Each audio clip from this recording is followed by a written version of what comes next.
heads of states around the world should really be careful now, because what happened to the Venezuelans can happen to anybody else. And this is probably one other message that the Americans are trying to send to the world.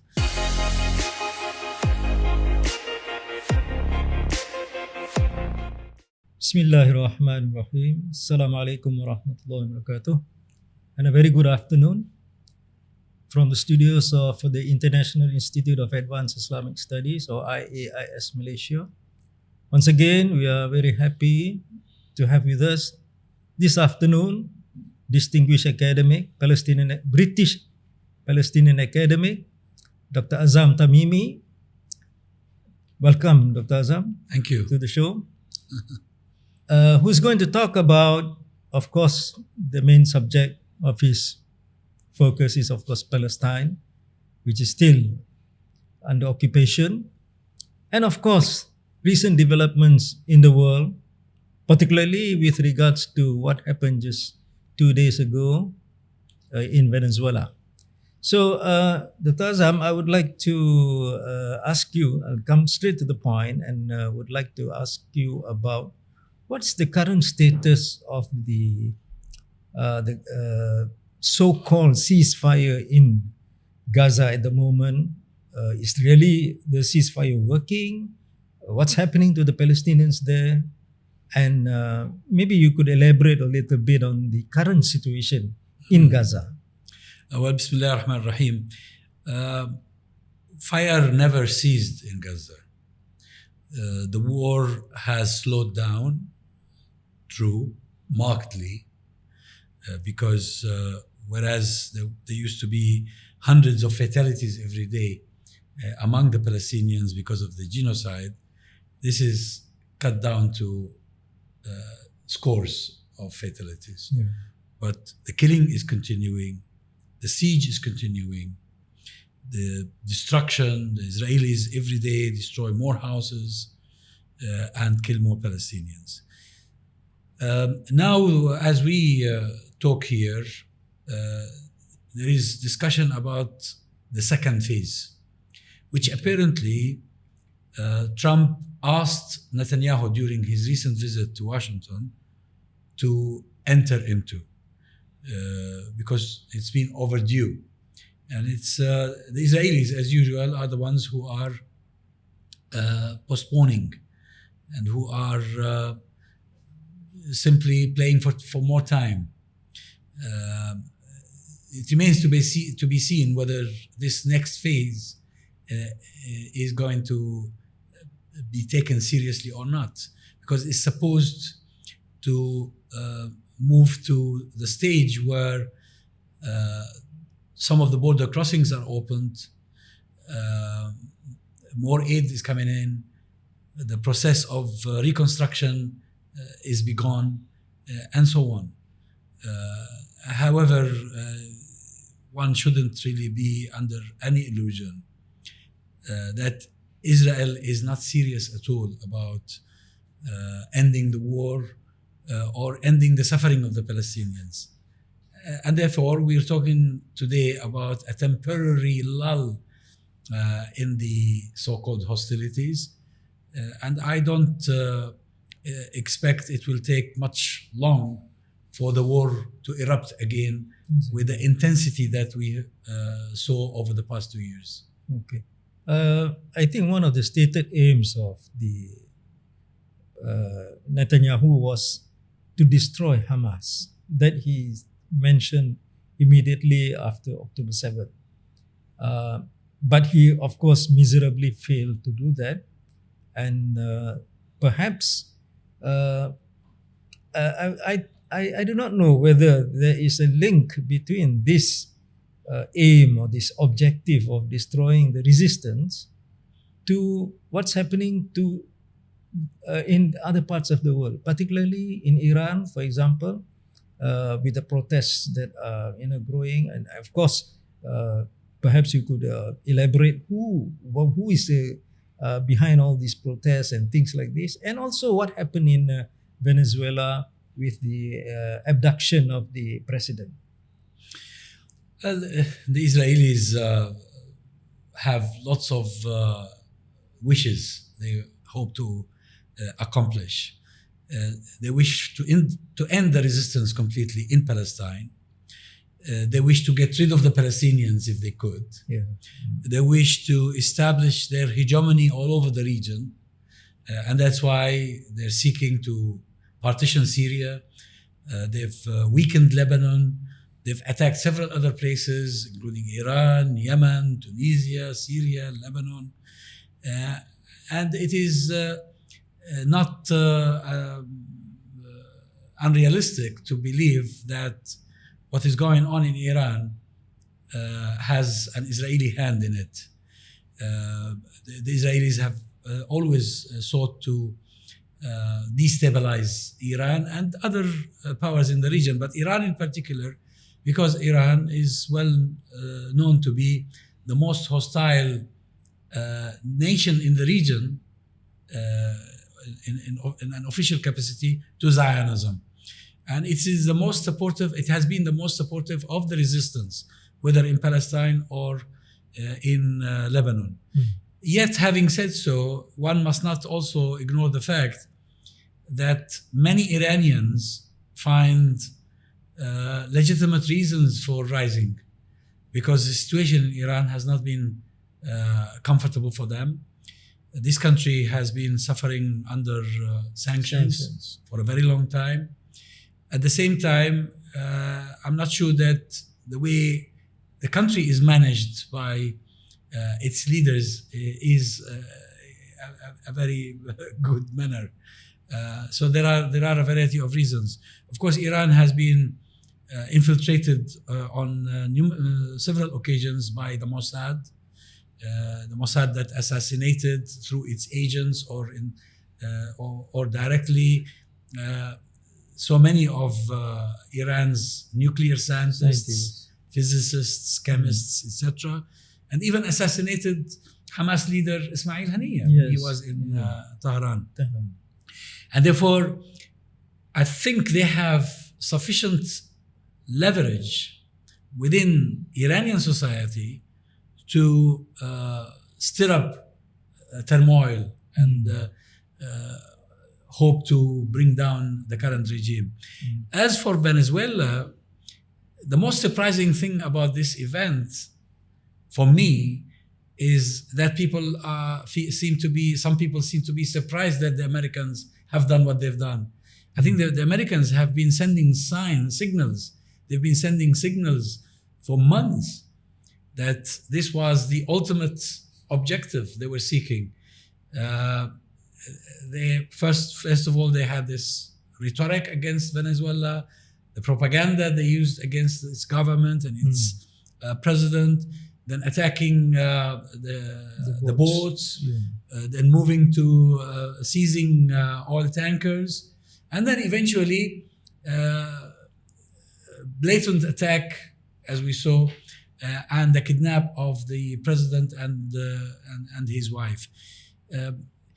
There are a number of reasons why the Americans did so. Of course, on the face of it, it's the non-conformity shown by the Venezuelan government, because the Americans want everybody to conform. They want everybody to say, yes, sir, we listen and obey.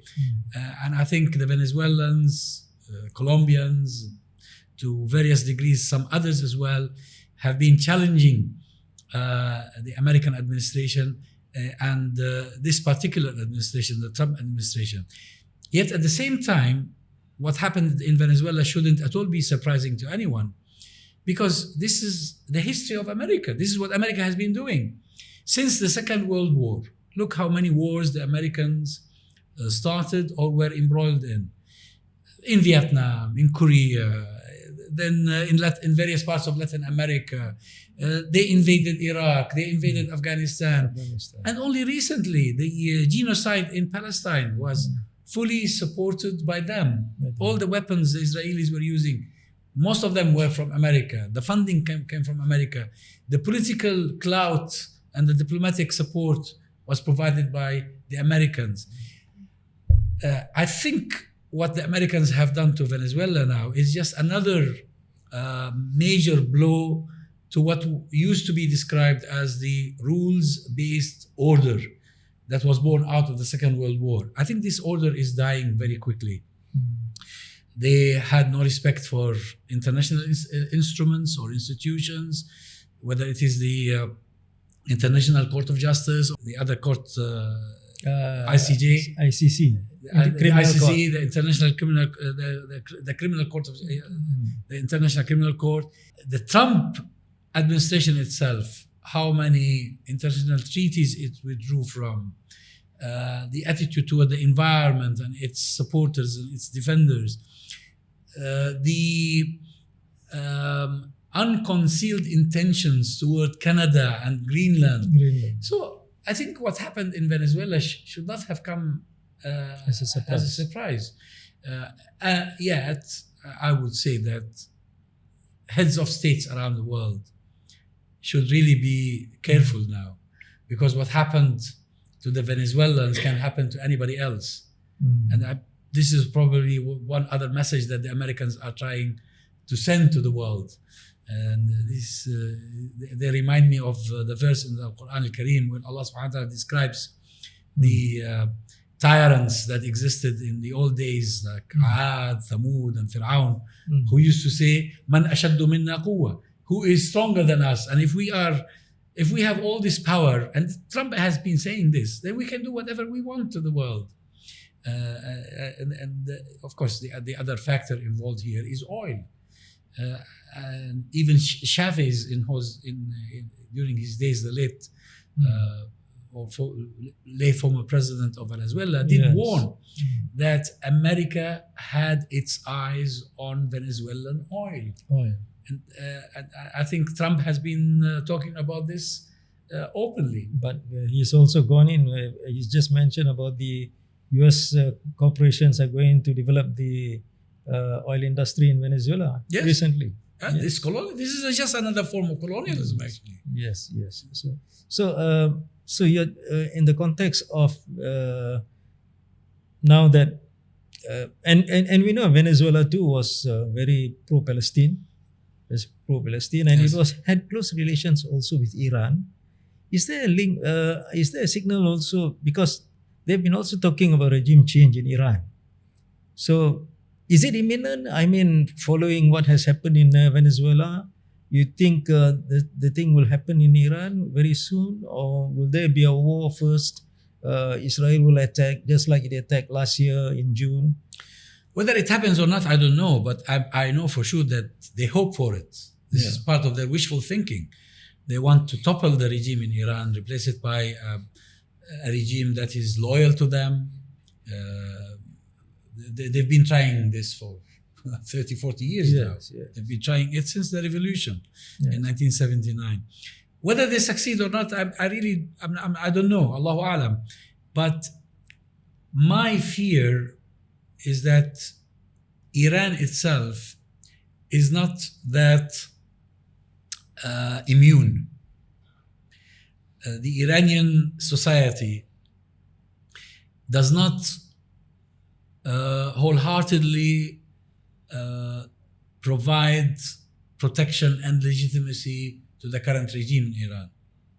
That is a source of concern. And that's why the Mossad has been finding it very easy to infiltrate Iranian society. And only today in the Israeli press, a former Mossad agent who fled Iran a long time ago and went to Israel was quoted as claiming, and this could be part of the propaganda, because it is in these moments that the propaganda intensifies. He was claiming that the Iranian leader Khamenei had already prepared plans for fleeing the country together with his family and close associates if he discovers that the army and the other institutions in the country are unable to maintain the regime. I think this is false. I think this is not true, but I think it's part of the propaganda the propaganda ammunition that is used by the Zionists at the moment. Yeah. So, and also besides Iran and Venezuela, even in the Middle East itself, we find that things are changing. For example, the recent recognition of the breakaway Republic of Somaliland by Israel, the only regime that has given diplomatic recognition in contravention of all international law. So,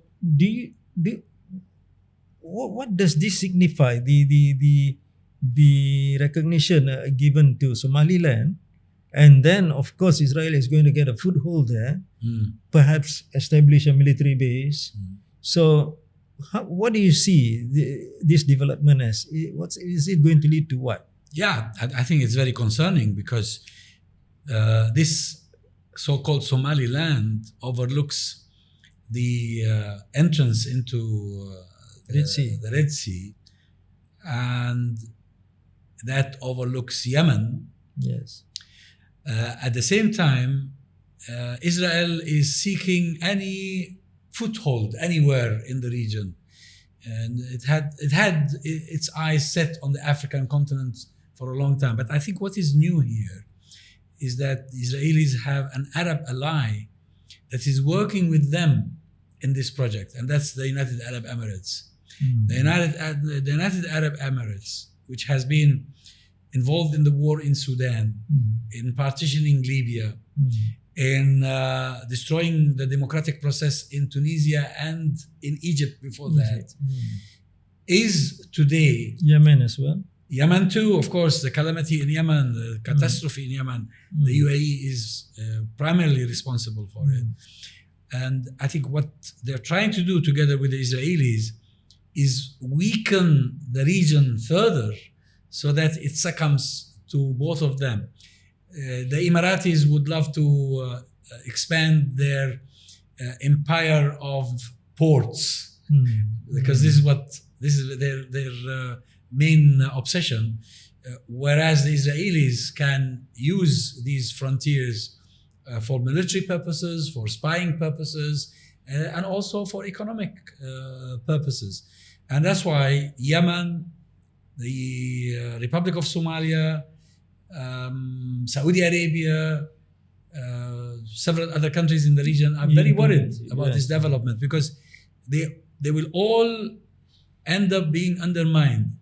And it is very likely that the recent crisis between the UAE and Saudi Arabia has something to do with this. Of course, their relations have been worsening for about 3 or 4 years now. But I think recently, what the UAE has been doing in Yemen and what has transpired in Somaliland has sent serious warnings to the Saudis that eventually this can happen to them. Saudi Arabia, which is the largest country in the Arabian Peninsula, could suddenly find itself partitioned. And this is a frightening scenario for them. Yeah. So, how can this be resolved? Because of this, I think the Somaliland issue is quite long. It was it broke away in the 90s. Yes, very long time ago, and it looks like there's of course between Somalia, which is supposed to be the mother state, with the breakaway, it seemed there doesn't seem to be any reconciliation between the two. And of course, Somalia itself, it's having internal problems with Al-Shabaab and things like that. So, how do you think this thing can be resolved? Because if once Israel has its base in Somaliland, it's going to destabilize the whole area. Sure. So, what's your take on that? Well, the problem of Somalia, like the problem of the rest of the region, is really the legacy of colonialism. Okay. Because even Somalia itself was colonized by different colonial powers. You find the Italians had a share of it, the British had a share of it, etc. And if you talk about the Arab world, the Arab region, which has 22 Arab countries. I mean, these were all one entity at one time, until the French and the British came in, and to a lesser extent the Italians came in and did what they did to the region. The only solution is for the people of this region to become aware first of their real identity. Who are we? What do we want? Whether we are Somalis or we are Eritreans or Egyptians or Saudis or whatever identity, whatever contemporary identity people have, who are we and what do we want to achieve? And who is our enemy? So we need to find out who we are and who is our enemy and who are our friends. The Israelis are not friends to anybody in the region because they've entered into alliances with certain governments, but against the desires and the interests of the peoples themselves. And that's why the result of these alliances is further dictatorship, further corruption, further oppression, further persecution, and there's no real development in the fields that matter. Probably people are looking for another spring in the region, another set of revolutions, because this is probably the only way to break the shackles and put bring to some sort of a pause or an end to these sinister alliances between Zionism and some of the despots in the region. Coming to Israel is the insecurity of Israel. I'm using the term insecurity in the sense that Israel has always been at war. It likes to always get into a war, into some conflict continuously, because it has got that that slogan. It says, "We self-defense." When it goes out to attack another country, then it says it is done in self-defense because its own insecurity. So looks like when you mentioned that Gaza is going to be potential for continuation of the war, continuation of the whole thing once again, because Israel is not interested in peace and things like that. So, what do you think? When will this end? Actually, do you think these conflicts, these wars, will ever end? They can end if the source comes to an end. I mean, the reason Israel is in a continuous war with its neighbors, and this is something that Netanyahu himself alluded to recently when he spoke about having to fight a cancer. And therefore, even when there is remission, it comes back again. And therefore, Israel cannot come out of war. It has to remain in war.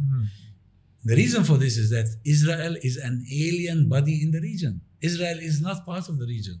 Israel is a colonial outpost created by the Europeans and then sponsored by the Americans in order to maintain a status quo that was created as a result of the First World War and then consolidated as a result of the Second World War. That's why they claim self-defense while actually they're attacking everybody around them. Yeah. Even if they are not threatened, they can create the appearance of a threat in order to attack. Well, this is what imperialism has been doing. So, I mean, why did the Americans invade Iraq in the first place? Yeah. Iraq was not a threat to them. They claimed it was a threat. They invented lies about weapons of mass destruction and about a link between Saddam Hussein and Al-Qaeda, which were all proven to be wrong and proven by the Americans themselves to be wrong. Yet they used that as an excuse. The Europeans do the same thing. Whatever hostility they carry out against others, they claim that they're doing this in self-defense because the others are posing a threat to them. It's this mindset that is causing this instability in the world. In the case of Israel, the fact that it is a foreign body in a land that doesn't belong to that community that was brought from Europe and used as a means of prolonging the division and the weakness of the region, the continuous war becomes much more apparent. And once again, as Netanyahu explained, to the extent that David Hurst responded to him saying, okay, then, if this is your explanation, you are telling us that Israel is doomed. Because eventually, if the cancer isn't cured and it keeps coming back, it will kill you. And what you're doing, you are killing yourself. So, in other words, Israel is committing suicide. Eventually, Israel will self-destruct. This is what will happen. I'd like to focus a little bit on Lebanon. Of course, another conflict zone, another ceasefire, which was declared last year too. I think it was the year before. It was in end of 2024. But at this very moment, looks like Israel is going to attack, because they say that, quote unquote, Hezbollah has not disarmed. So the same rhetoric used against Hamas. True. For them to use that as an excuse to continue the bombardment and the killings. So what is the prospect in Lebanon following this? Well, yes, you are right.